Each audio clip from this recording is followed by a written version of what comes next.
Doctors, nurses and other staff members at Wales's largest hospital, who face paying thousands of pounds in parking fines and costs, have started a fund to appeal against a court decision. Last week, a judge ordered 75 people who work at the University Hospital of Wales to pay the money, as Nick Pallett reports.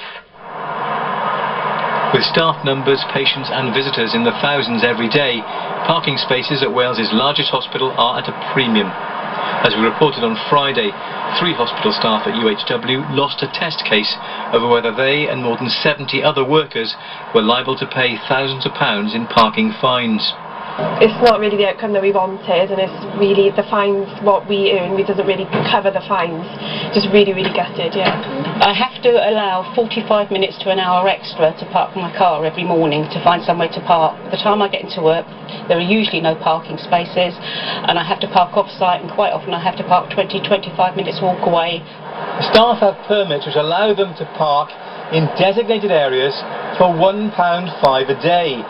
The problem is there's just not enough of these spaces, and many doctors, nurses and care workers say they've been forced to park in unauthorised areas, which has resulted in fines. On Friday, a civil court ruling found in favour of the car park operators Indigo and upheld the fee of £128 per ticket. Indigo claimed 3 members of staff involved in this test case were particularly persistent offenders and had more than 100 fines between them. Sue Pryor runs an action group helping employees fight these fines.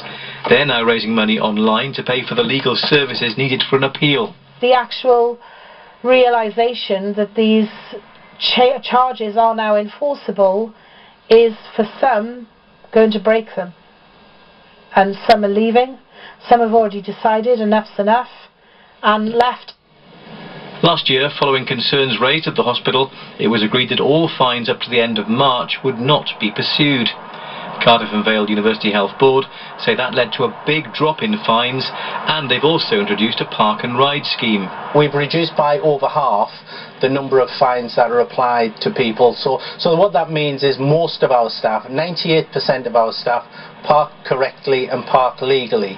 This is a few, relatively small group of people who are persistent offenders to the controls that have been put in.